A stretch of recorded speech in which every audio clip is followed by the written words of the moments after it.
Hey y'all, arsondarksea here. Thank you for joining. I have a quick announcement to make and then I'm going to adjust the camera because y'all know I can't walk and talk at the same time. Well, I'll zoom in a little bit. I think I got it pretty straight. I don't know. But anyway, I'm only going to be here for maybe an hour or two, but I wanted to tell you something very important. I am about halfway or more done with a documentary. I think I'm more than halfway done with a piping hot documentary, okay? And we're covering all kinds of stuff. I got clips coming out the wazoo, all right?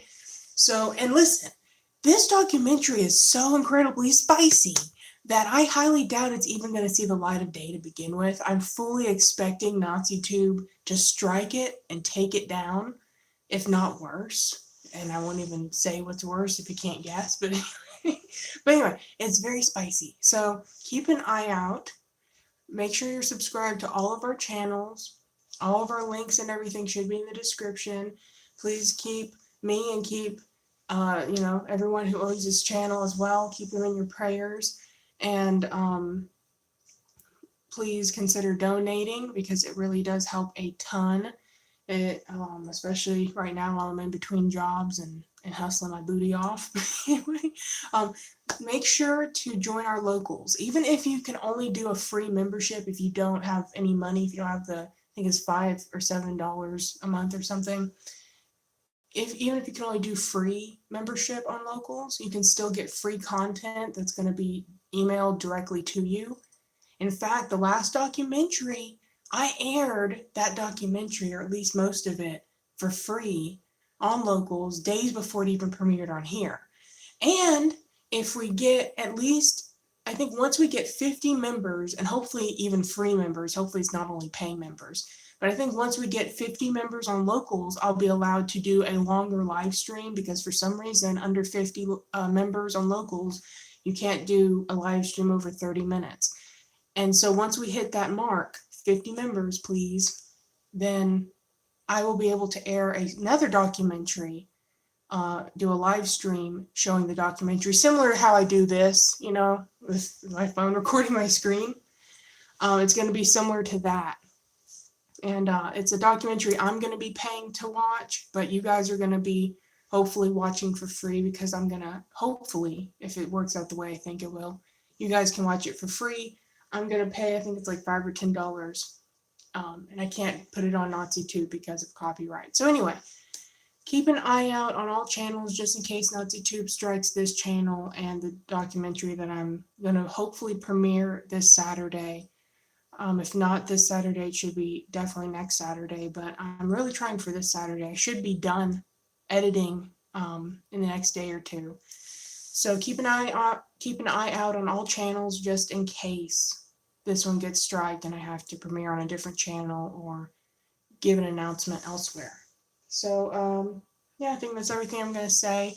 I think I'm only going to be here for like an hour because I'm exhausted, I'm very busy, and I got a lot going on. So bear with me while I adjust this camera.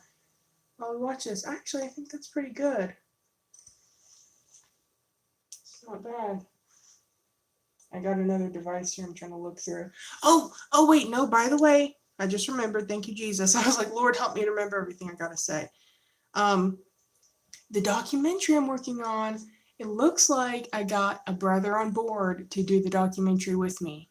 Lee Lewis from Welshman Studios, go check him out. Lee Lewis, he's incredible. He has recently been through a lot of stuff, so please pray for him. Pray for healing, restoration, all of that, because he has been through the ringer. I won't share his own business. That's up to him to talk about, but we had such a great conversation. We talked on the phone today. He lives in Wales. He's got the cutest accent. I can't duplicate it. I'm terrible. But we had the best conversation, and he is full of all kinds of incredible information. And he was just going off. I was like, man, I wish you were my history teacher growing up, dude. You really know what you're talking about. He is something else. So it's a blessing to have him in my life in general, but hopefully he will also send me some recording, some audio that I can add into this documentary. Maybe he'll even like edit some video onto there too, because some stuff he'll reference and I don't have the clips to add in there, and I want to add those clips in. So maybe he'll find those clips for me, and I can finish this thing in the next day or two. Please pray that Satan stays out of my way and I can get this done. Anyway, I might be tweaking the camera while we watch this. Here we go. This is Truth Unedited. They dreamed of the... Okay. Stock market's off 75 points. The dollar's appreciated 10% and moving down. They even yanked the euro dollar deposits that weren't due. This New York is practically down the tubes and gold just went over 2,000. But tonight there'll be truth.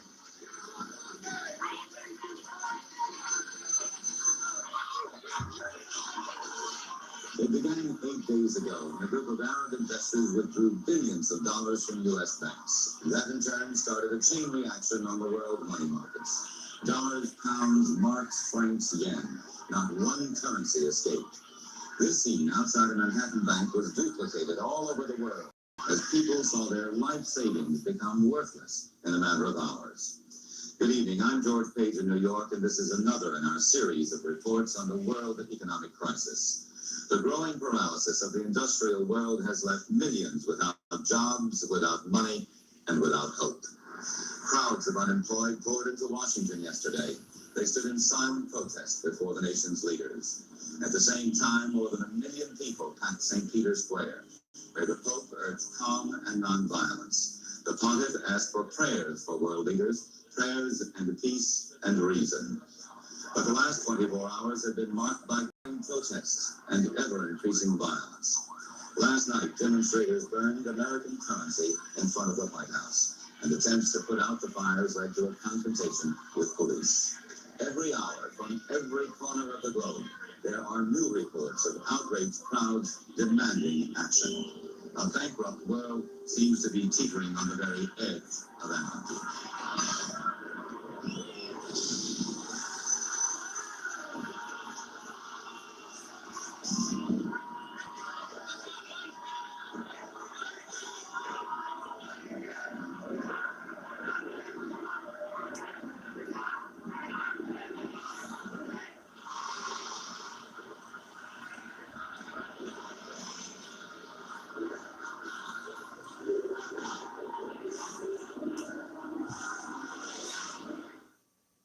And now for continued coverage from around the world.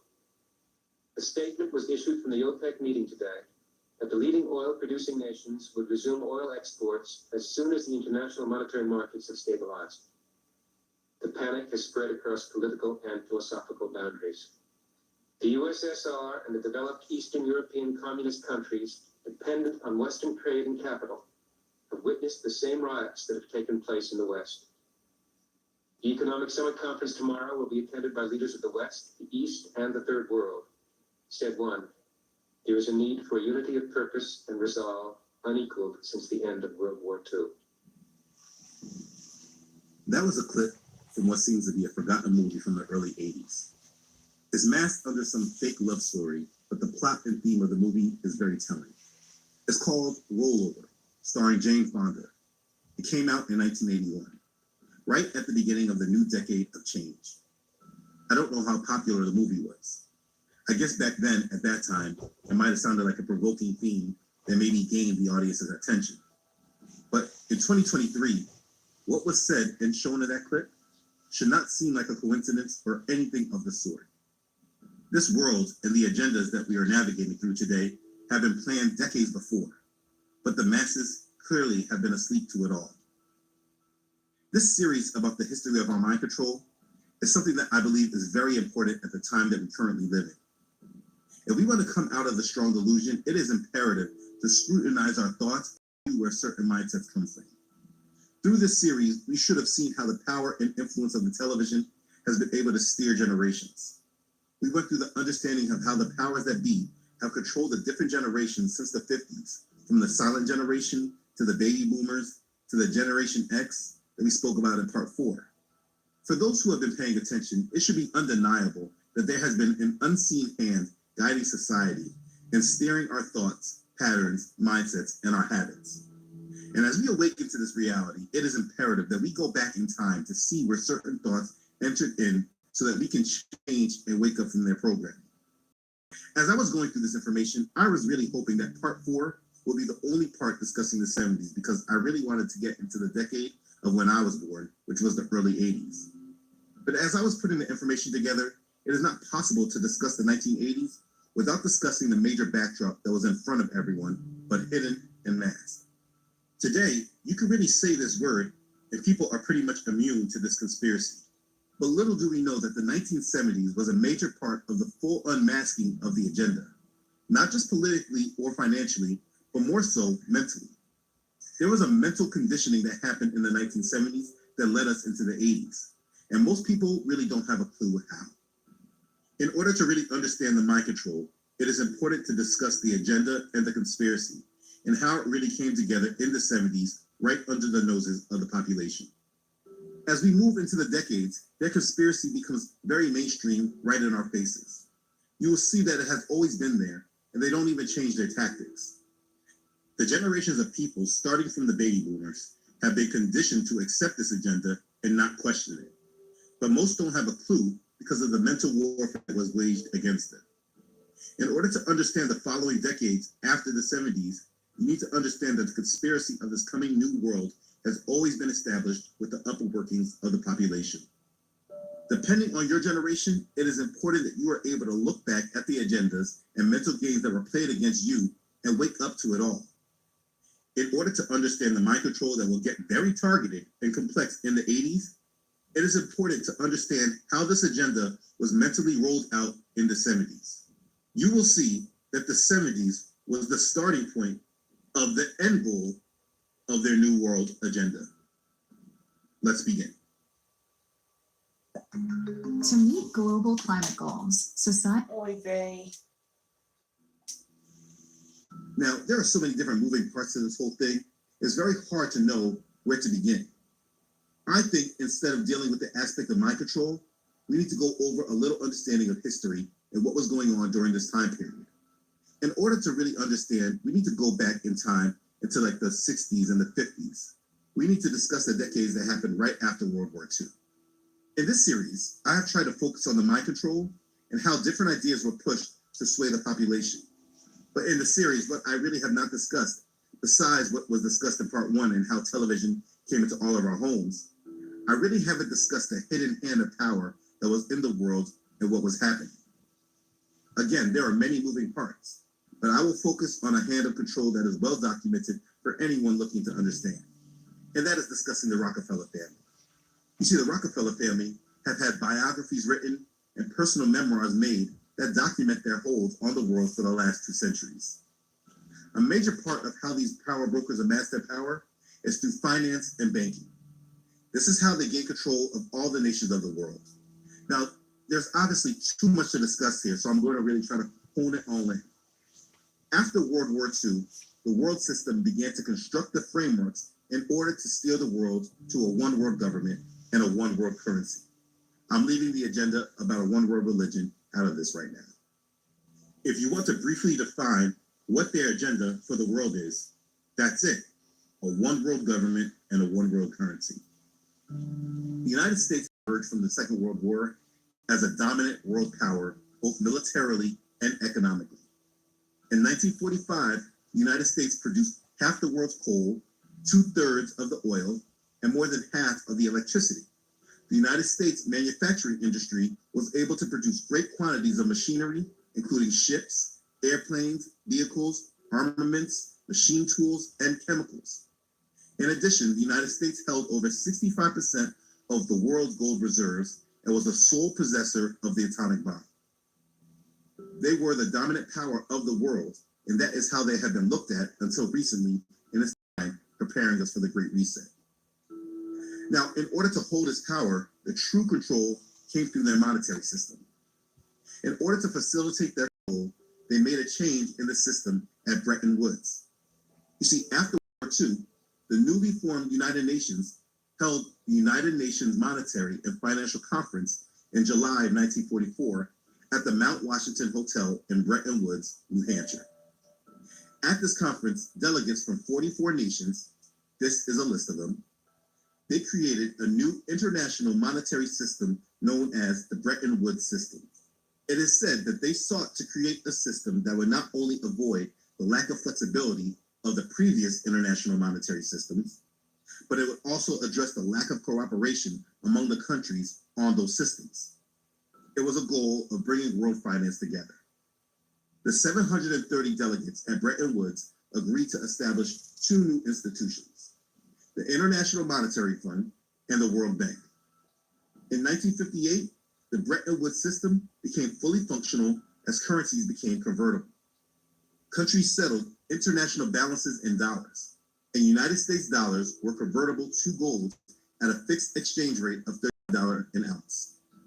The United States had the responsibility of keeping the price of gold fixed and had to adjust the supply of dollars to maintain confidence in future gold convertibility. So it was at this time that the dollar was pegged to gold, and so most other currencies were pegged to the dollar.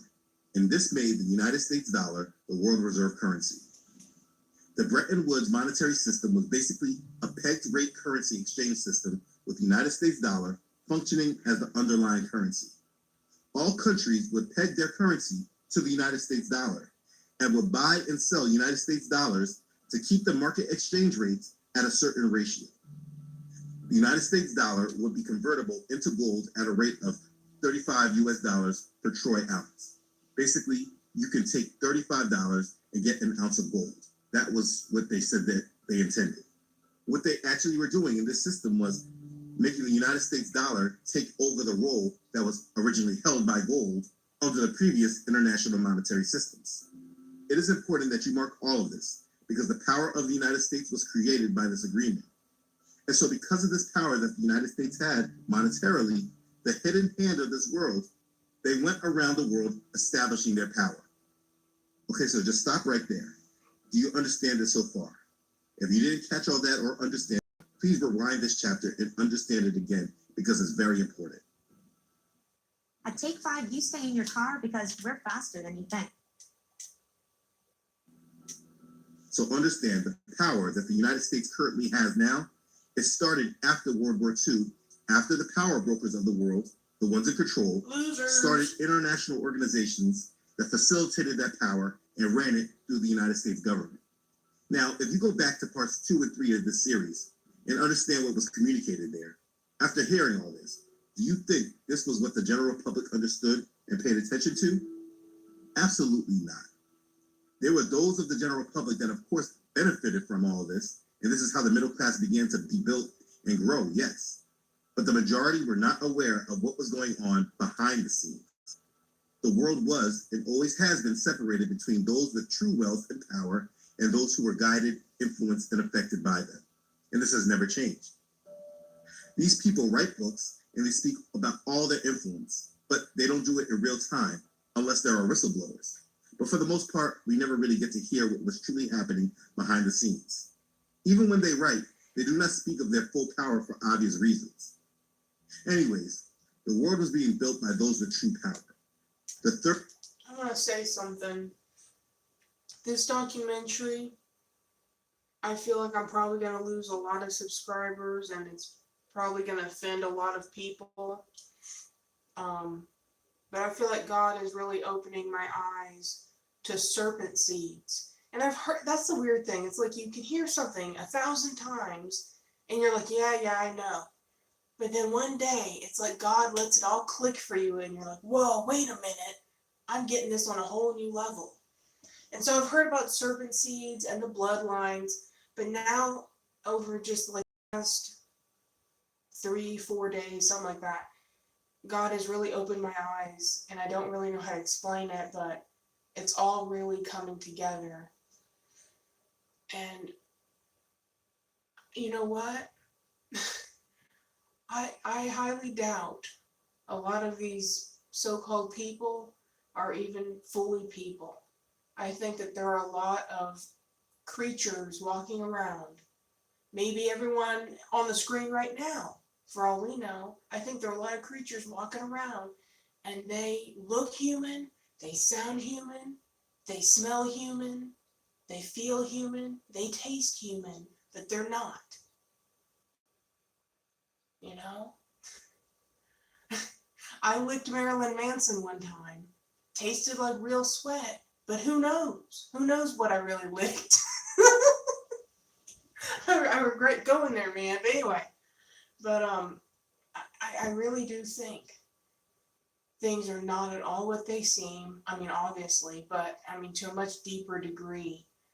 And yeah, I'm probably gonna offend a lot of people. I don't mean to. And if I'm wrong, I mean, I'm not really saying certain things boldly, but you know, I'm just saying, hey, it looks like this might be the case. I think this, or here's a theory out there. So, you know, I don't mean to offend anyone, but anyhow, just thought I'd put that out there. God bless you. Third generation of Rockefellers, the sons of John D. Rockefeller Jr., were the major facilitators of all this power in the United States. Well, I should probably say, at least their hand is the most documented and easily seen. There is still more power behind the scenes. But of these Rockefeller brothers, there was no one more powerful in the end than the youngest brother, David. But they all had their influence. Nelson was probably the most well-known and most documented in the rooms at these events and the meetings that were happening. I think all day about this and how they were tied to all these organizations that we know have power today. But by now, those of you should understand that they are part of the hidden hand that control the world. So let's get back to the history. The dollar controlled the world, and so these power brokers went around the world bringing nations into their systems. In the 50s, there was a pivot to Asia that in many ways really began to be seen in the 60s. After JFK was assassinated and they gained mental control of the Negroes after the Civil Rights Act, the United States engaged in the next phase of their plan. They entered into a war in Vietnam that they never were supposed to win. It is said that the official declaration of war on Vietnam in 1964 came as a direct result of two alleged attacks on two United States destroyers by North Vietnamese boats in the Gulf of Tonkin. In 1965, President Johnson began bombing North Vietnam. Now, in explaining all this, I could explain from the view of the puppet masters how they framed the narrative of this war, saying that because North Vietnam was being backed by China and the Soviet Union, they didn't want to allow the expansion of power to happen. But much of that is the narrative, a storyline that the public will believe. Reading David Rockefeller's memoirs, he speaks about his perspectives and his support. So when you read about all of his dealings, you come to find out that he was financing factories in the Soviet Union known to manufacture military equipment for North Vietnam. He funded both sides of the war. At that time, David Rockefeller was the CEO and chairman of Chase Manhattan Bank, and he was setting up Chase Manhattan banks all over the world, spreading their influence through banking. So the true narrative of this war is not really understood. And so if you decide to read about this, it is probably the most misunderstood wars because no one really understands why the United States were there. In 1965, Operation Rolling Thunder began. President Johnson committed the first United States ground troops to the Vietnam War. He sent 200,000 United States ground forces. These elite bankers, they all supported it. According to the Rockefeller biography on page 418, on September 9th of that year, a full-page ad appeared in the New York Times, signed by David Rockefeller and other members of the Committee for an Effective and Durable Peace. It endorsed Johnson's escalations and asserted the right of the South Vietnamese to choose a government of their own, free from assassination, threats of violence, or other forms of intimidation. The book says, as part of its stepped-up involvement in Vietnam, the government asked the Chase, David Rockefeller, to open a branch in Saigon to handle the United States Embassy, aid, and military funds that had previously been dealt with by French and other foreign banks. In 1966, David Rockefeller flies to Saigon to open the branch and assure the Saigon leader that influential Americans like himself had no intention of turning their backs on his country. That's what the book says. But later on, David Rockefeller, he turned his back, but let's keep going. The U.S. went to war in this country knowing that the war was never meant to be won. It was intended for the process of these international bankers funding the war effort on all sides, bringing everyone in more debt. They were controlling the world and spreading the use of the United States dollar. Saigon's major industry is war. There are winners and losers here as on a battlefield. The war rich and the war poor. But Saigon has its winners too. For the winners, it's a new experience. The French used to run things. Saigon's new rich literally have more money nowadays than they know how to spend. Sometimes dancing, sometimes reaching for a stack of money to shower it on the musicians and on the friends who have come to watch with their puzzled Americans in tow. Piles of food, piles of money, La Dolce Vita, Saigon style. And later in the morning, there are cigarettes daubed with opium to make the party a success. The trance is the fad now, the splashy way to show how rich the new rich are. One Vietnamese who's never seen one before wonders, why don't they give all that money to the poor? But while they were supporting the war, their media outlets in the United States were also reporting on the war, bringing people into trusting the television for their source of trusted news. Remember, the television were just coming into the homes at this time. It is said that there's no understanding of America in the 1970s without understanding how the decade began in relationship to the war in Vietnam. You see, they were giving out daily numbers of United States soldiers being killed or injured on the television every day. People would turn on the televisions daily to be updated on what was happening in Vietnam.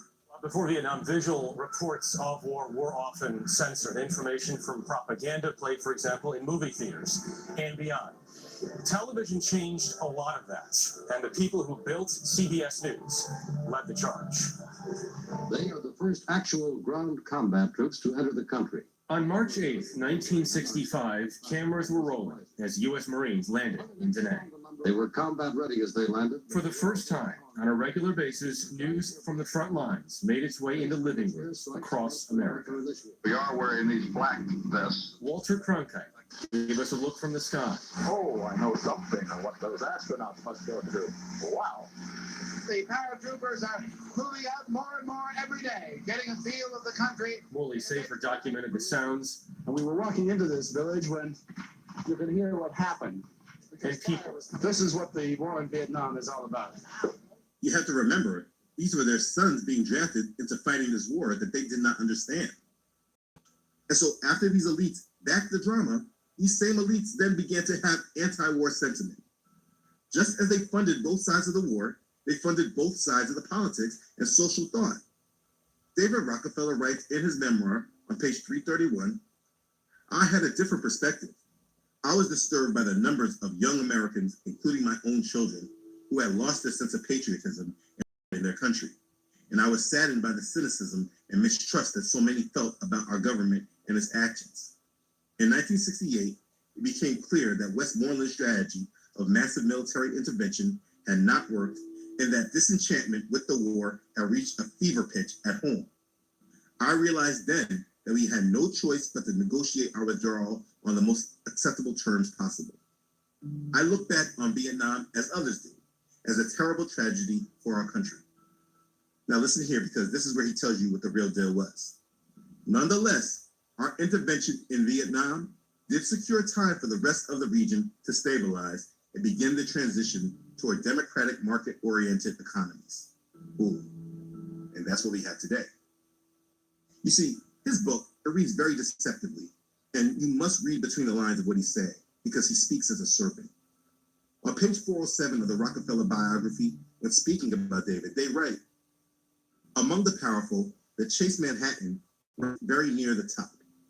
At the time, David was deciding to turn down Nixon's offer of the Treasury post.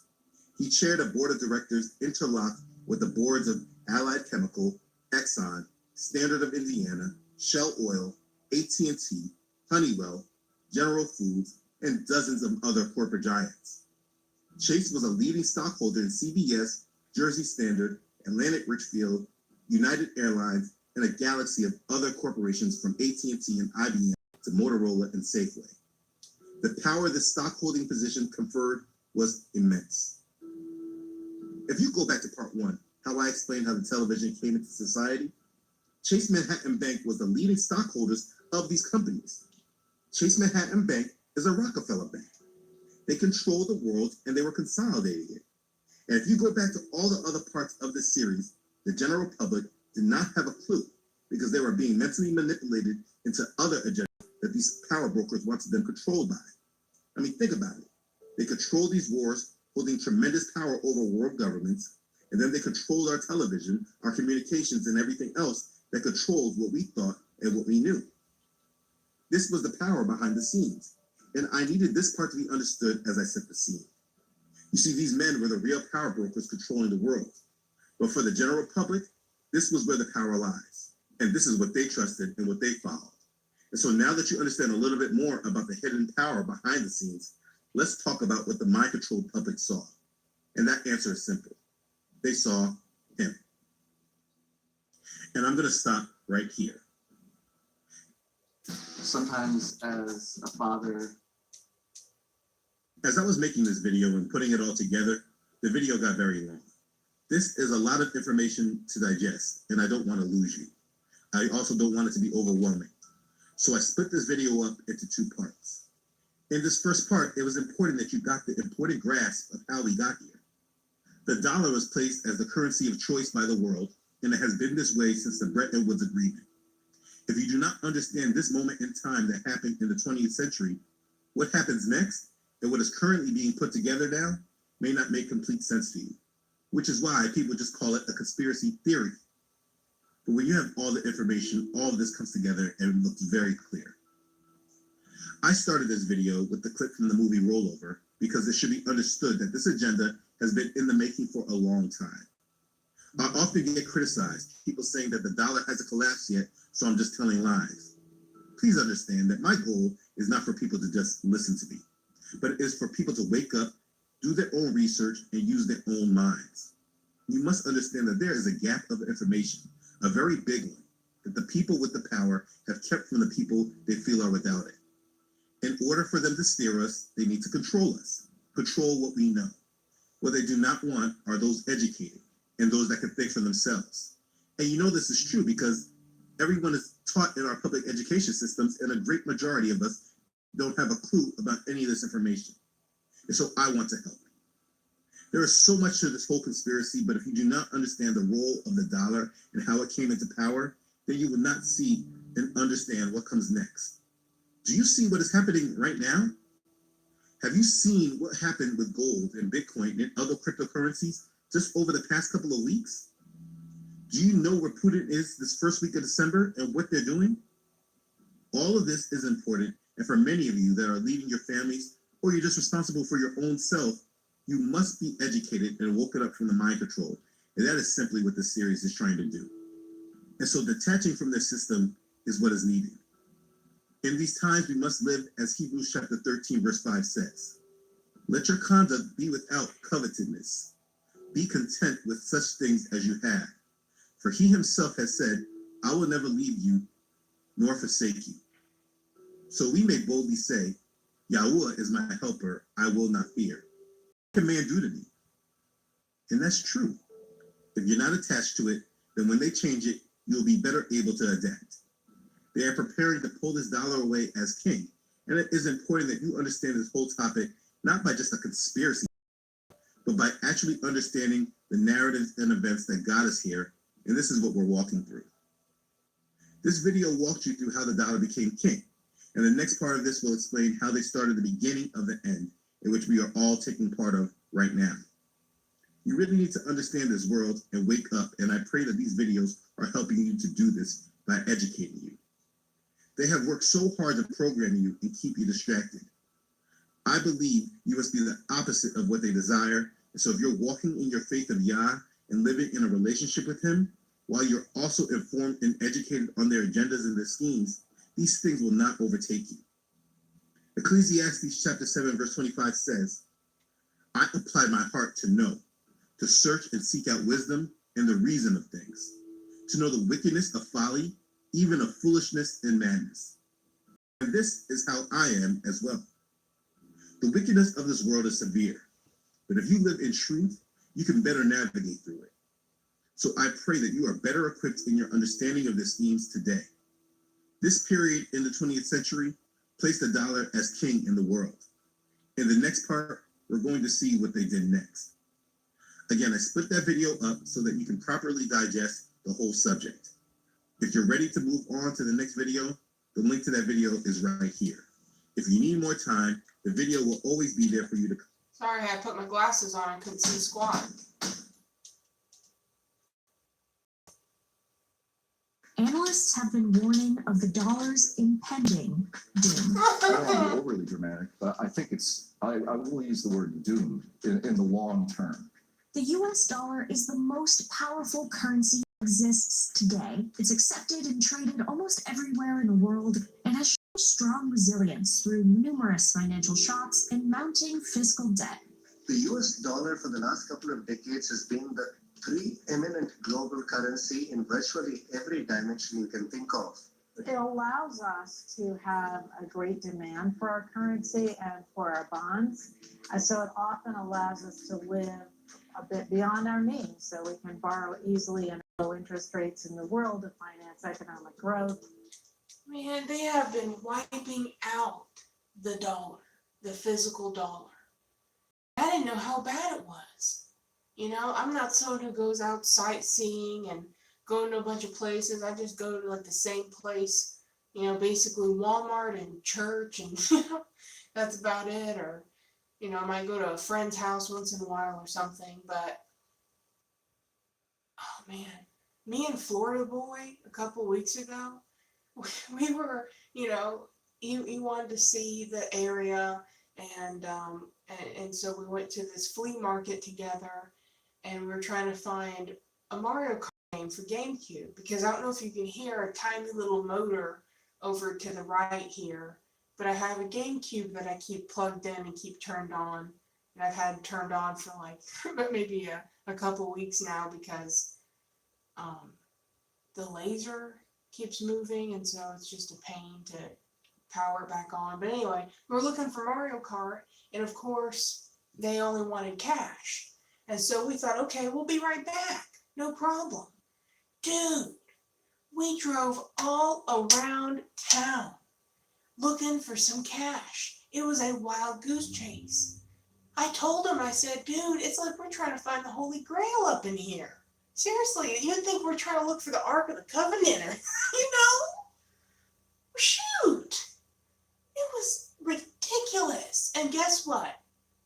I don't even know how long we were looking. It felt like hours, driving all over the place, and we could not get cash in time, and we had to give up. It was devastating, okay? Because I was ready to whoop his butt in Mario Kart. I was ready for it, you know? So anyway, and there are more AI run businesses.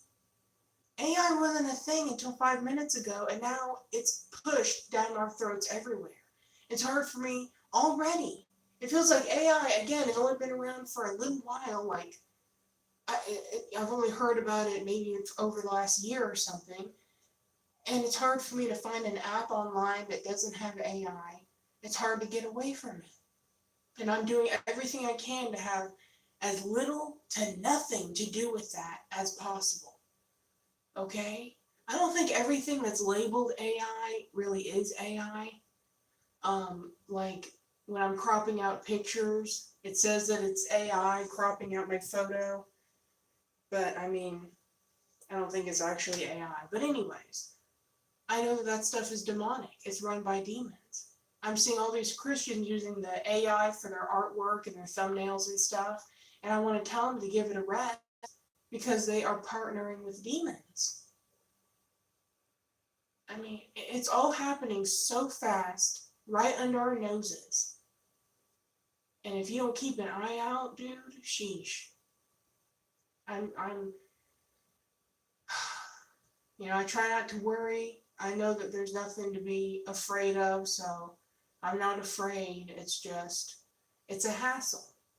And I've been through so much abuse. I've been through so much garbage in my life where I'm honestly just mentally, physically, whatever. I'm just thoroughly exhausted. I'm exhausted to the core.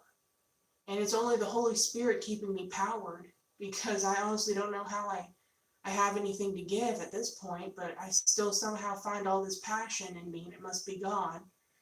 But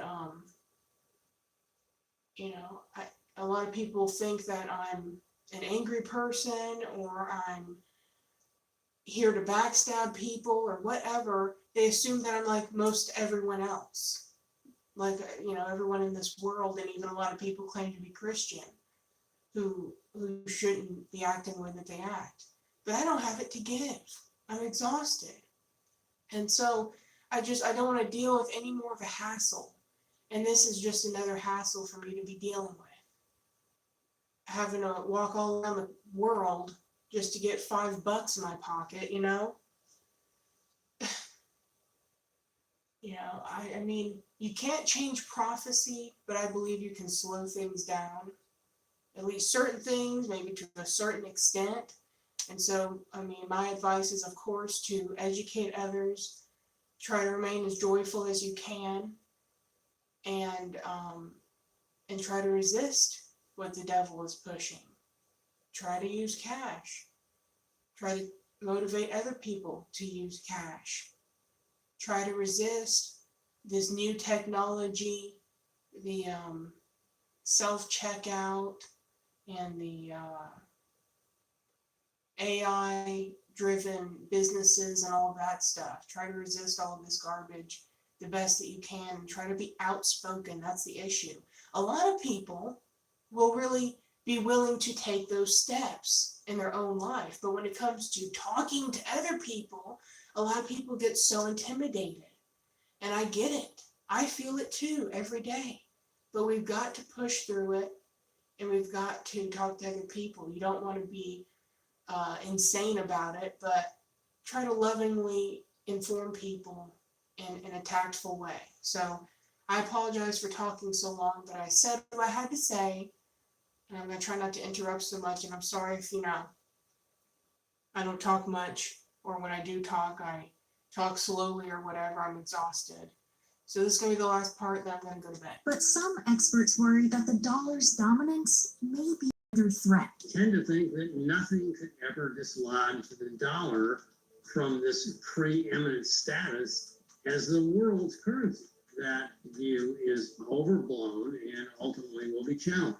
So what poses a threat to the dollar's status as the world's reserve currency, and just how long can its dominance last?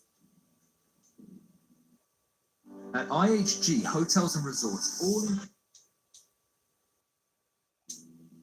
Okay, so in part A of this video, we went over how the dollar became king.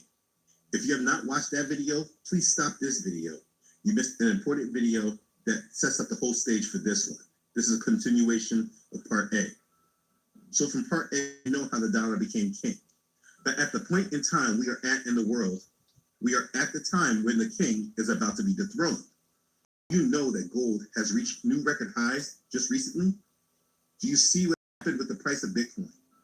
The world media is not making a big fuss of it, but there is definitely a movement and a shift happening, and the majority are completely unaware of it. I believe right now a big part of the agenda is happening right in our faces as they have us distracted and focused on Israel beginning their war in Gaza again.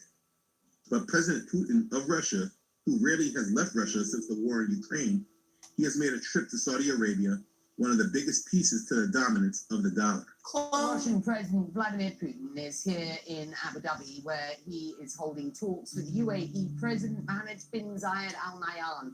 It's been fairly rare for Mr. Putin to travel outside of Russia since his invasion of Ukraine almost 2 years ago, but he received a warm welcome here a short time ago with UAE military jet flyover past his limousine route and a full military salute. For more on it, what more though do we know about Mr. Putin's visit to the UAE and the wider region, and what is he trying to achieve?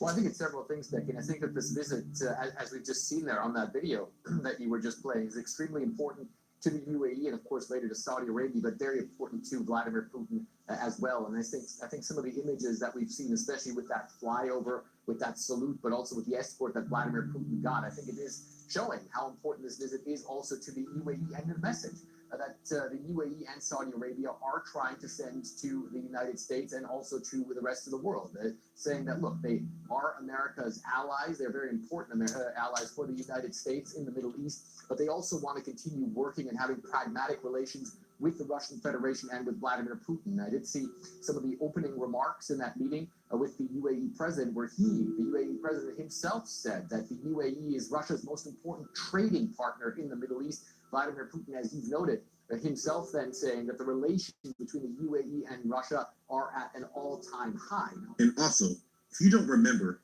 China's President Xi did the same exact thing. Actually, it's exactly like a year ago. It did this at the same exact time. But understanding like that, that's not for the media to tell you. That's for you who are awake to see for yourself. Do you see the welcome he was given? It's showing real respect. And the crazy part is that the media has kept us pretty much in the dark of all of this. I mean, the Republican debate the other night, they didn't mention this once, but yet they kept talking about war this and war that. All this because they want us asleep to their agenda, not ready for it when it comes together. They want you to know that war is coming. They just don't want you to know what you should be prepared for. So in order to really understand the agenda, it's important to understand how we got here. And we cannot do that while ignoring the history. In part A, we discussed how the dollar took the throne in the world, but we have not discussed how it got to the position where it is now being challenged. In order to go over the history of our mind control, we must understand this agenda in full, because it is an all-important backdrop to the world that we currently live in. You cannot understand the world today if you do not understand this topic. I assure you that those that do not understand what is happening in the world currently do not understand what I'm about to discuss. At the end of the video, you'll understand why. Let's keep going. As I explained in the last video, there have always been powerful men who have been the real power brokers controlling the world. But for the general public, they know nothing of them. This is the part of the mind control, which is why we're discussing it in this mind control series. The public has a very false view and understanding of power. And many people allude to it and try to expose it, but they do it in a very fake way. This is how Donald Trump came to power in the eyes of the ignorant, because they use words like deep state. That annoying presidential candidate, he even tried to use that in the debate the other night. He actually says, who we think are running the world are not really running the world. But then he goes into a fake description of the power. Here's the dirty little secret in American politics today. The people who we elect to run the government are not the ones who are even actually running the government. It is the bureaucrats in those three-letter agencies that are writing regulations that Congress never gave them the authority to run. And the good news is, a U.S. president can absolutely fix that. It's all a form of mind control, trying to grab the trust of a segment of the population who knows there's something wrong, but does not truly understand what that something is. By the way, I think if I can remember, right after this video, I'm going to show you one quick video that people have been wanting to see that's going to blow your mind. So stay tuned. Trying to display to you. The general public, most people that you know, believe this is where the power lies. But you now know that there is more power behind the scenes. And so the mind control should be breaking with you. But now that you understand a little bit more about the hidden power behind the scenes, let's go back in time and understand how we got into the mental program that we're in today. Let's go back to the 70s and see what the mind control public saw when they saw power. And again, the answer is simple. They saw him, Richard Nixon. In 1969, Richard Nixon was sworn in as President of the United States. He took over the war in Vietnam, and they had a draft. With the war in Vietnam as a backdrop and the futures of some 850,000 young men on the line, the lottery featured a bin containing 366 capsules, one for each possible birthday. The order in which their birthdays were drawn from that bin would determine the order in which those young men would be drafted. First chosen, first to serve. You see, Nixon was the public face to the agenda of the power brokers' conspiracy. You should understand a little bit of his politics and what was said about him. In David Rockefeller's memoir, he writes on page 272 and 273, Nixon was a strong supporter of Israel, and during the 1968 presidential campaign, he had insisted that the balance of power in the Middle East must be tipped in Israel's favor, and pledged to support a policy that would give Israel a technological military margin to more than offset her hostile neighbors' numerical superiority. Once in office, Nixon and Kissinger began to formulate the concepts that would be used to reshape the role of America in the world. The Entente with the Soviet Union, the opening of China, and the Nixon Doctrine, which called for smaller powers to carry the burden of defense against communist expansion and subversion in their own regions. David said, both men were realists and committed to an objective, almost ruthless appraisal of American objectives and the means to achieve them. Yeah, that's Richard Nixon. Know this, Richard Nixon was a president wrapped in scandal only to keep the masses distracted from the overall agendas he ushered in. He brought about massive changes in the world under his banner. Agendas like using Israel to bring a balance of power in the Middle East, the beginning of the Cold War dealing with strained relations of the Soviet Union, also with the opening of China. You see two new powers that the international bankers created after World War II. Nixon and Henry Kissinger were the face of the doctrine that looked to reshape the world, as David Rockefeller has said. Well, to be clear, he didn't really say the face of it, because that would require him to admit that he was one of the puppeteers. But Nixon, as well as Kissinger, were the face of the agenda. And so in the beginning of the 1970s, while everyone was being influenced by all the changes that had come from the 60s, particularly the biggest influence being the television, as we spoke so much about, Americans were focused on what the television told them to focus on, which was a bunch of movements and the war. This is how the hippie movement grew, all from dealing with the stresses of this war that literally had nothing to do with them. They spoke about spreading democracy and freedom, but this public being led by the media grew anti-war sentiment. And this is because they were told to have the sentiment. For it seems now more certain than ever that the bloody experience of Vietnam is to end in a stalemate. But it is increasingly clear to this reporter that the only rational way out then will be to negotiate, not as victors, but as an honorable people who lived up to their pledge to defend democracy and did the best they could. The thing you want to understand is that what was really happening, the public really didn't know or understand. The escalating costs from both the Vietnam War and domestic social programs resulted in increasing amounts of United States dollars being printed.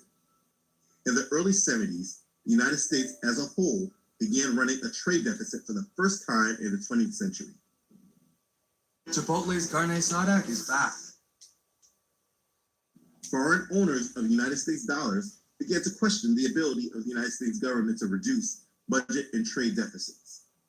Also, foreign nations, in particular the French, began to redeem their dollars for gold, as legally entitled under the Bretton Woods Agreement, signed in 1944.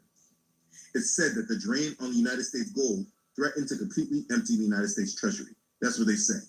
And so to prevent this from happening, on August 15, 1971, remember this, President Richard Nixon unilaterally closed the gold window. He made the dollar inconvertible to gold directly on the open market. The strength of a nation's currency is based on the strength of that nation's economy. And the American economy is by far the strongest in the world. Accordingly, I have directed the Secretary of the Treasury to take the action necessary to defend the dollar against the speculators. I have directed Secretary Connally to suspend temporarily the convertibility of the dollar into gold or other reserve assets, except in amounts and conditions determined to be in the interest of monetary stability and in the best interest of the United States. Now, what is this action, which is very technical, what does it mean for you? Let me lay to rest the bugaboo of what is called devaluation. If you want to buy a foreign car or take a trip abroad, market conditions may cause your dollar to buy slightly less. But if you are among the overwhelming majority of Americans who buy American-made products in America, your dollar will be worth just as much tomorrow as it is today. The effect of this action, in other words, will be to stabilize the dollar. And this move cut and removed the last link between gold and paper money. They couldn't just give $35 and get an ounce of gold. No longer. It was in 1971 that fiat money was created. Money was backed by nothing. This was the start of the major conspiracy that we know today. This was the plan all along, and it took 15 years to make it happen. They got the world all attached to the system by promising to be good partners, but later they reneged and said those dollars that the rest of the world owned no longer could buy gold at that $35 mark that the Bretton Woods Agreement originally set. The result was inevitable, with gold soaring from $35 to $195 an ounce by the end of 1974. This was the final step in abandoning the gold standard. All the central banks had to control now was the public's perception of inflation to allow them to create as much money as they desired. It was known as the Nixon shock, but the effects, they weren't really felt just yet. Shortly after Nixon took the dollar off the gold standard on September 28, 1971, he was done. He signed the enabling legislation to basically end the draft, though it did not formally end until 1973. In 1972, Nixon was at the top of his game. He desegregated all Southern schools. He ended the draft. He created the EPA and the Institute. He even went to China, bringing China on the world stage. He was extremely well liked by the American public. And that was an election year in 1972. In that election, it was one of the greatest victories any president ever had. He carried every state except Massachusetts and DC. But in 1972, they also began to introduce the Watergate scandal. 5 men were arrested early Saturday while trying to install eavesdropping equipment at the Democratic National Committee. And it turns out that one of them has an office in the headquarters of the Committee for the Re-election of the President. But at the time of the election, with all his victories, the American public, they didn't want to believe he had anything to do with it. And this disbelief was mainly because the media didn't really allow them to think it yet. But the power brokers decided to experiment with their control through the media. And they started reporting more on Watergate, and more things became revealed. And in 1973, the country that loved Nixon began to hate him. You had to watch this mind control. The American public were very clearly controlled by the media, and the power brokers, they knew it. I mean, they loved him in 1972. But they created a scandal, then the vice president, Spiro Theodore Agnew, steps down, the country becomes divided, and then they start impeachment hearings on Nixon. By August 8, 1974, Nixon had resigned, and this was the whole talk about his presidency. This was his legacy. As president, I must put the interests of America first. America needs a full-time president and a full-time Congress, particularly at this time with problems we face at home and abroad. Therefore, I shall resign the presidency effective at noon tomorrow. Vice President Ford will be sworn in as president at that hour in this office. Get out of here. But as you go back and listen to all this is what is missing from the mainstream analysis. You see, Nixon was the public face to the agenda of the power brokers' conspiracy, more than anyone else who ever pushed it into the mainstream before him. But because the public was so controlled by the media, they only knew to focus on what the media told them to focus on. We're very much like that still to this day. Nixon was the face of the actions and moves of international bankers, probably more so than any president in his time. This was the international bankers. This is what they were doing. He was the face. They were doing many things behind the scenes, and as they developed policies, he was the face of them. He was used to change the international standing in the world with the United States, and by the time he left office, the United States was now in shambles. But the public really didn't know what to blame it on besides the war. People who want to work but can't find jobs are part of today's other bad economic news. The unemployment rate soared to 8.2% nationwide last month, and it rose to an even higher figure here in California. A statewide jobless rate of 9.3% has jammed local unemployment offices. In terms of people, some 920,000 Californians are now out of work. Locally, the unemployment rate has risen to 8.9% in the Los Angeles Long Beach area. And in the lines today, few people were expressing any optimism about quick economic recovery. So after the scandal of Nixon was successful, they transitioned into their next phase. And that's when we see the next president, Gerald Ford. Gerald Ford became president, and he nominated who? I think he comes through the door now with his choice. And the choice, it is Nelson Rockefeller, the former governor of New York, who was leading the list of speculation among many people. The man was 66 years old, one of the best known names in America, politically and otherwise, and certainly an international figure in his own right. Over 8 million tons. After a great deal of soul searching, after considering the advice of members of the Congress, Republicans, as well as the Democratic leadership, after consulting with many, many people within the Republican Party and without, I have made a decision which I would now like to announce to the American people. But the man that I am selecting as nominee for vice president is a person whose long record of accomplishment in the government and outside is well known. He served in the Department of State under former President Franklin Delano Roosevelt. He served under the presidency of Harry Truman. He served in the Department of HEW under President Eisenhower. He has served as governor of the great Empire State of New York, for 15 years, the longest period of time in the history of the state of New York. It is my honor and privilege to introduce to you This guy looks like a snake or a reptilian to me. and I think a good partner for our country and the world. So I now announce officially that I will send the name of Nelson Rockefeller to the Congress of the United States for confirmation. Nelson? As you pointed out in your moving message to the Congress, these are very serious times. And at times, as you pointed out, that require the closest cooperation between the Congress of the United States and the executive branch of government. They also require the dedication of every American to our common national interest.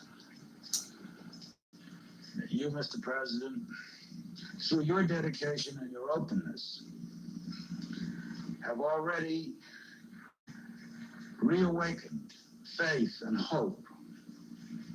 And under your leadership, we as a people and we as a nation have the will, the determination, and the capability to overcome the hard realities of our times. I'm optimistic about the long-term future. Thank you, sir.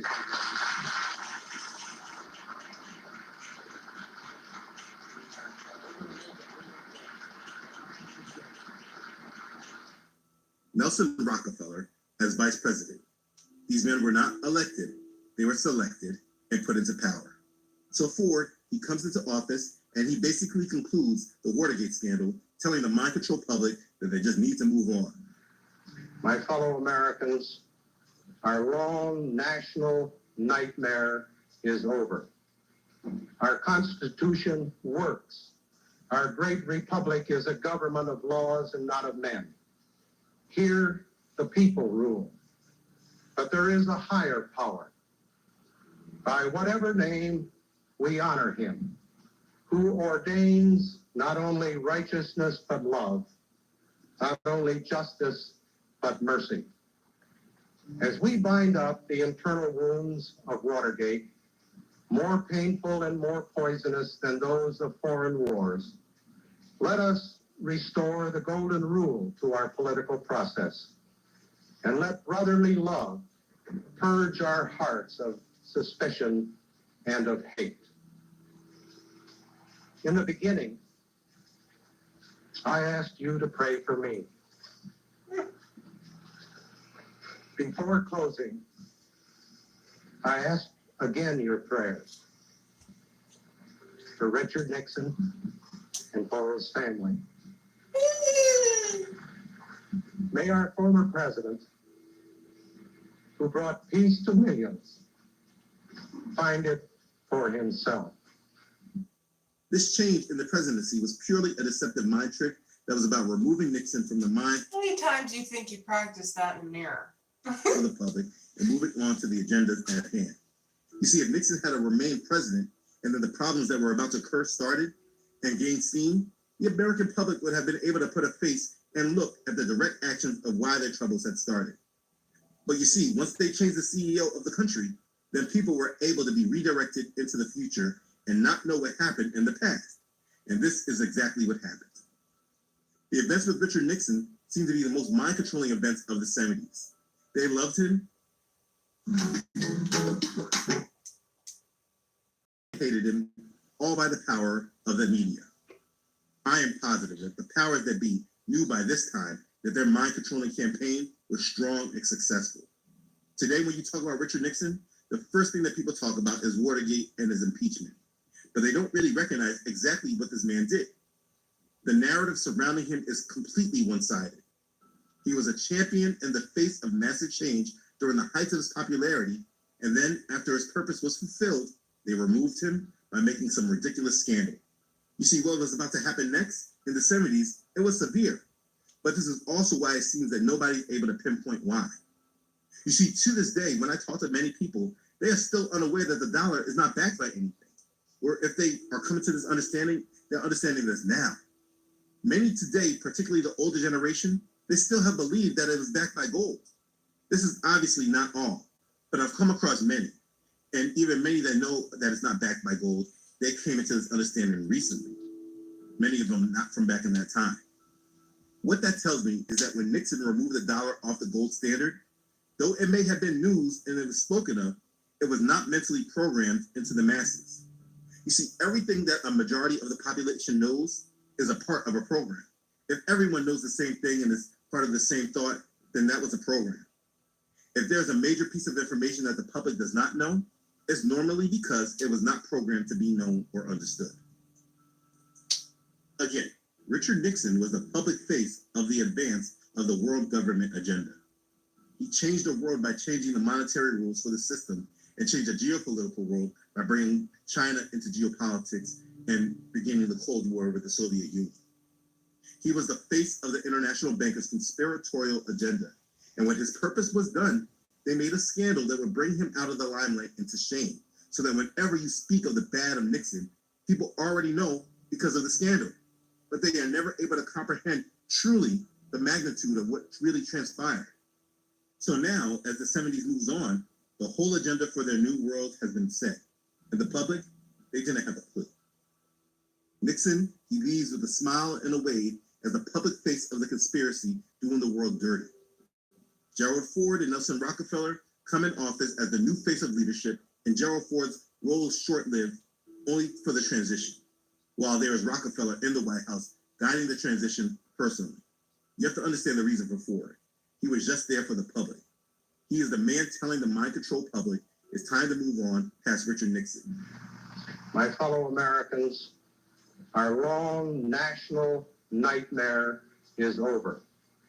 He was just a buffer. And after he gets in office, he immediately pardons Nixon for any crime that this country would want to blame him for. Now, therefore, I, Gerald R. Ford, President of the United States, have granted, and by these presents do grant, a full, free, and absolute pardon unto Richard Nixon for all offenses against the United States which he, Richard Nixon, has committed or may have committed or taken part in during the period from July 20, 1969 through August 9, 1974. The move wasn't fully well received, but people got over it. It wasn't just for the Watergate scandal either, but for all crimes against the United States. I mean, this is called theater. And those of you who grew up during this time hope that when you review this now, it's easily able to be seen. So let's talk about the problems. There was an oil crisis in 73, which then led to the recession of 1973, which started in November. But though things were bad, I'm sure that the impeachment of the president was probably more spoken of than the problems of the recession. I'm gonna ask all of you that was alive, did they speak more about the problems of the recession, or did they speak more about Richard Nixon being impeached? And you could assume that nothing was probably being done about it, because being that Nixon was going through the scandal and people were beginning to hate him and focus on him, they probably weren't looking for him to solve the recession. They probably were just looking for him to go. Now, I don't know this for sure because I was not alive during that time. So I'm asking many of you, what were your thoughts during this recession and Nixon being caught up in the scandal? What were you focused on? But anyways, by the time Gerald Ford came into office, it seems he was only put there to be a look of transition to move on. And again, please note that also in the White House with him was the new Vice President, Nelson Rockefeller. Right in the White House as the changes of government needed to go through. After this, their hidden hand would not be so easily seen in Canada.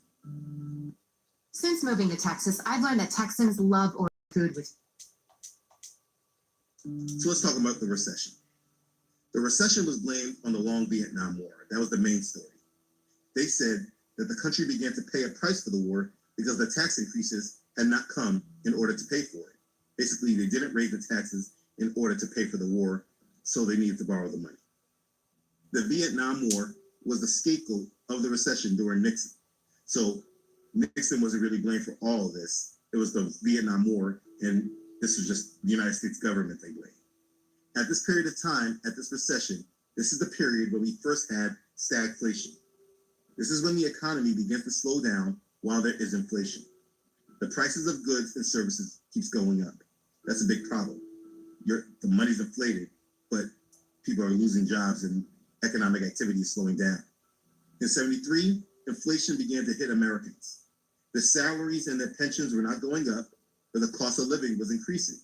Yes, this is exactly like what we're dealing with right now. The reason why the Fed started raising rates last year. And so Gerald Ford comes in as a man that was buying the system time, basically, or going to actually fix the problems. I think that's what they were looking for. When he took office, Ford declared inflation public enemy number one before Congress. The tyranny of double-digit inflation is our common enemy in 1974. I think everybody in this wonderful audience tonight knows as well as I do that inflation is the cruelest kind of taxation without representation. He gave a silly speech to the Congress, pleading to the American public, and then they started a propaganda campaign called WIN, which actually stood for With Inflation Now. The program called for businesses to maintain or reduce prices and for citizens to do their part by spending less and conserving energy. I mean, it wasn't policy. He was just asking the citizens to help him by them spending less. He suggested actions for citizens, including carpooling, turning down the thermostats, and starting their own vegetable gardens.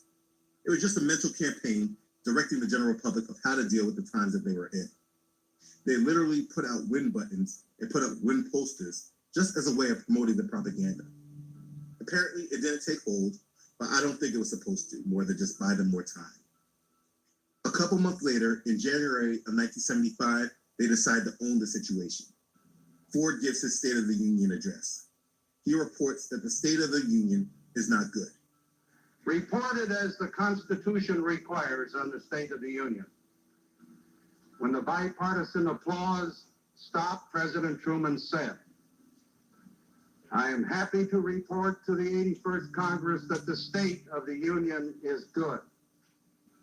Our nation is better able than ever before to meet the needs of the American people and to give them their fair chance in the pursuit of happiness. It is foremost among the nations of the world in the search for peace." Today, that freshman member from Michigan stands where Mr. Truman stood. And I must say to you that the State of the Union is not good. Millions of Americans are out of work. Recession and inflation are eroding the money of millions more.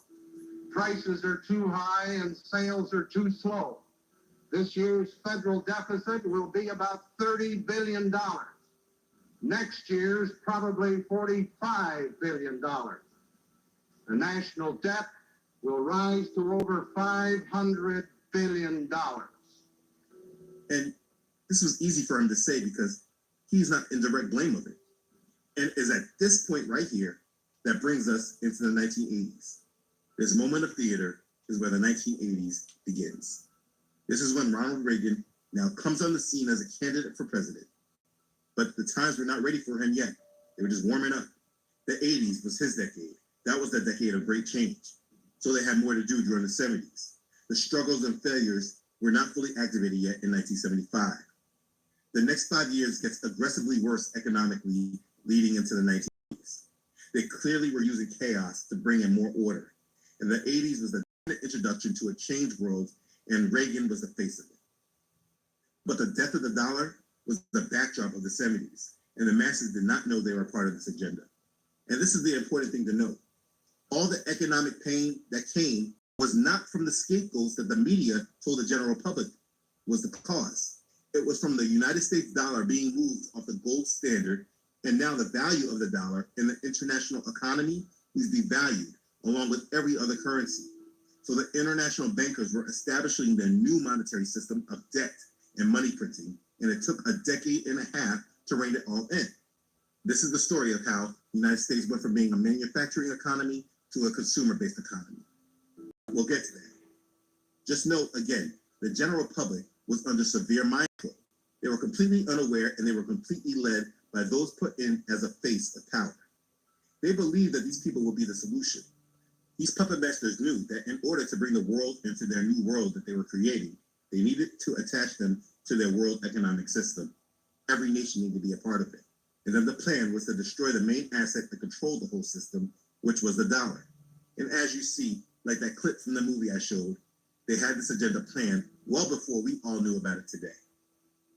So where are we going with all this? Well, in order to understand where the world was going in the 80s, you needed to understand the agenda of the new world, which truly took shape in the 70s, right under everyone's nose that were distracted by political noise and scandals. These puppet masters have been engineering a collapse of our system since all of us were born. They distract us through their mind control techniques and put people in front of us that we felt we could trust. I mean, look at this man. Walter Cronkite was known as the most trusted man in America.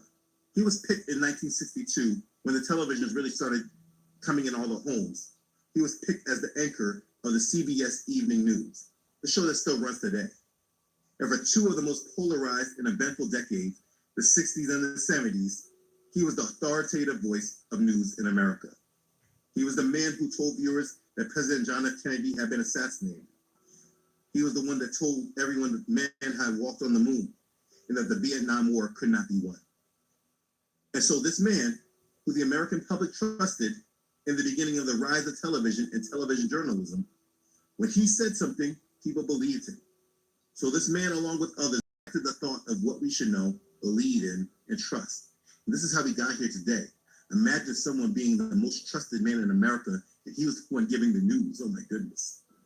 So if you go back to his news segments, which are hard to get actually, and review what he spoke on and said, you can know what the general public knew. The public had been carefully guided into this agenda of a new world. They had been mentally attacked and distracted. All of their leaders had been corrupt, and by the end of the 70s, these power brokers who were the puppeteers of the world, for the next stage of the agenda, they knew they no longer needed men with opinions to be the face of their policy. They needed well-groomed men and women that obeyed and knew how to follow the script. So they first turned to actors, literally actors. But we'll get to that. Let me talk about this series real quick so you understand. I desire that your eyes are opened and your minds are made aware of the conspiracy that has been guiding your life. You have been born into this, and many of you are unaware of it. You have been mentally manipulated in order to be steered into and accept a new world that they are preparing. If you can recognize the mind control, you can then wake up to the programming and get off of their train. While all of this feels very secular, this is all deeply religious and all about our souls. You have to understand that at some point, the United States government, as well as other governments in the world, became the gods of their citizens. A long time ago, people put their faith and trust in their government in hopes that their leaders will make the world a better place and fix their issues. Think about it. What were they doing in the civil rights era? They didn't go to Yah. They went to the government and asked them to help them and fix their problems, instead of trusting in our Creator and resting on Him to fix their issues and heal their world. So the government became their God. And this is why people vote and believe they're making a difference in the polls. Heavily mind-controlled individuals tied to a system that has been oppressing them since before they were born. But they actually believe that their checking off of a box will fix the world, when the world has only gone in the direction it has always been deemed to go. The purpose of getting everyone involved in the political system is not about actually giving power to the people. It's about steering the hearts and minds of the population and making them feel that they have a stake in the world that is being created. When you vote, all you are doing is checking off a box that their mind control is working. In the end, it doesn't matter who you vote for, because their agenda will go through no matter what. You cannot slow it down by engaging in their system. You slow it down by relying on the power of our Creator that works through His Holy Spirit. If then you were raised with Messiah, seek those things which are above, where Messiah is, sitting at the right hand of Elohim. Set your mind on things above, not on the things on the earth. That's Colossians chapter 3, verses 1 and 2. You have to remember that. I had to go back in time and really bring back the history in order to deal with the next levels of mind control. The mind control that we have been dealing with corrupted our whole way of thought, not just with our morals like we saw with the sexual revolution, but we have been led and steered into completely abandoning our trust and dependency on Yah, and we have given it over to Satanists. We have given them our allegiance. I mean, if you think about it, in America, since we were in elementary school, we were conditioned to do this. We pledged allegiance to the flag. You need to understand that you have been mentally manipulated and steered into accepting this new world that is coming. Your thoughts have not always been your own. You have been carefully directed, and our only way out, your only way, is through Yahuwah. You must repent and come into full acceptance of Yahushua the Messiah and pledge allegiance to His kingdom, because right now it seems more than 90% of this world is pledged to Satan's kingdom, which is the false one that will be burned in fire. The reason I'm making this series is to assist those who have prayed to come closer to Yah and be ready for Him. In order to do this, we need to remove the mind control. So though I can't go over everything, obviously, I hope that you can see the need to scrutinize your thoughts completely and no longer trust in the thoughts you have been conditioned to hold. These videos are not for everyone. It's for those who are preparing for Yah. I beseech you, therefore, brethren, by the mercies of Elohim, that you present your bodies a living sacrifice, holy, acceptable to Elohim, which is your reasonable service. And do not be conformed to this world, but be transformed by the renewing of your mind, that you may prove what is that good and acceptable and perfect will of Elohim. That's chapter 12, verses 1 and 2. You have to renew your mind and set it on the things above, and forget all the programming you were once held to. The agenda of this grand conspiracy has been set and put into planning many decades ago. We are just being carefully steered into it, and if you can go back and review the history of this, you could probably see clearer how this was able to occur. You can see who we as a people gave our minds and trust over to, and how this decision has negatively affected our souls. It gets even worse as time continues.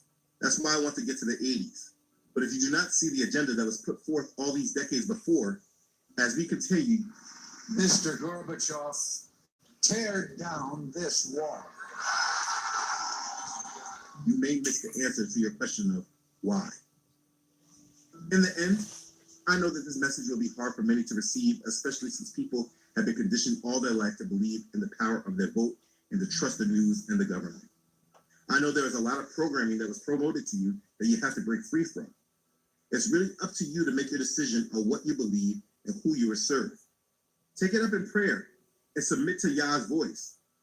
Whatever you do, please make sure you know what you're doing. In these last days, it's important to me to keep my sanity and my mind and my heart purely for our Father, And that's what I will continue to do. I hope that you will do it along with me. But just as Joshua said to the Israelites, I will say back to you, I am just changing one word to fit with today. If it seems evil to you to serve Yahuwah, choose for yourselves this day whom you will serve, whether the gods which your fathers served that were on the other side of the river, or the gods of the Americans in whose land you dwell. But as for me and my house, we will serve Yahuwah. Flee from idolatry, people, and rebellion, and choose to serve Yahuwah, the Most High. Be blessed. Okay, so I'm going to show you one quick thing, and hopefully I won't run into any issues because I got into a little trouble for sharing. Well, I didn't share it. I had it unlisted. That's how much they didn't want me to share it. So go figure. I'm going to have to pause it. I'm going to have to talk a lot so that hopefully that algae won't jump on my hiney and prevent me from doing my premiere this weekend. I don't know what's wrong with me, man.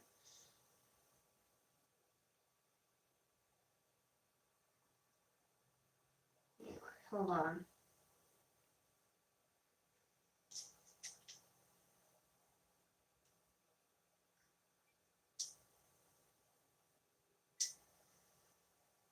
Well, there we go.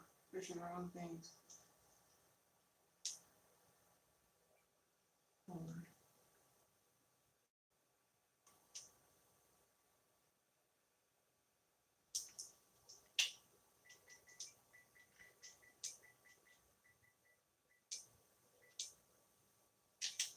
If you want to see it without me interrupting it, go to, bit such and such CHUTE and type in the words energy and the word drinks, energy and drinks, and then find this video. It's a doozy. I'm gonna have to turn the volume off.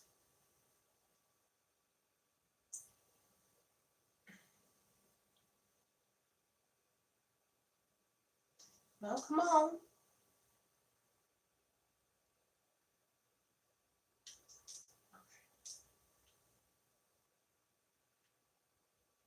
All right.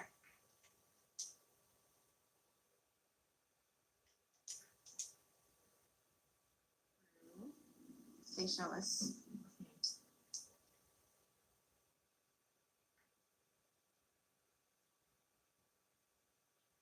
Positive for amphetamines, positive for benzos, negative for everything else.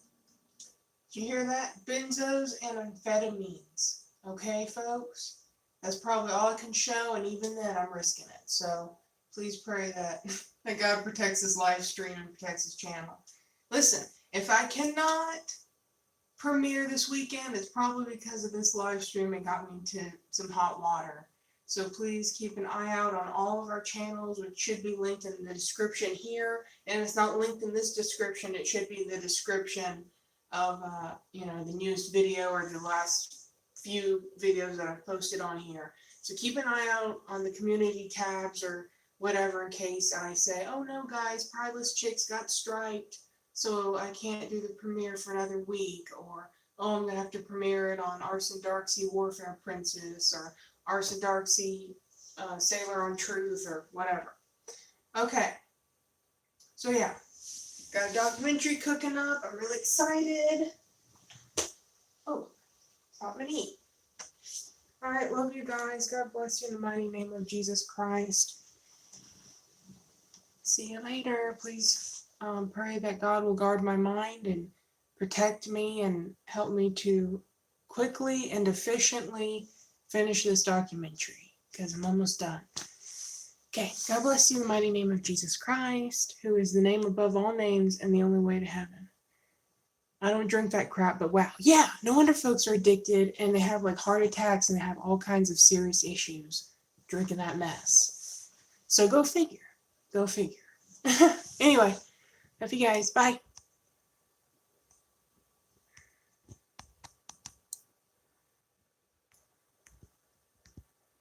Oh no. They changed the website. I don't know how to get off of here. Do I push the X?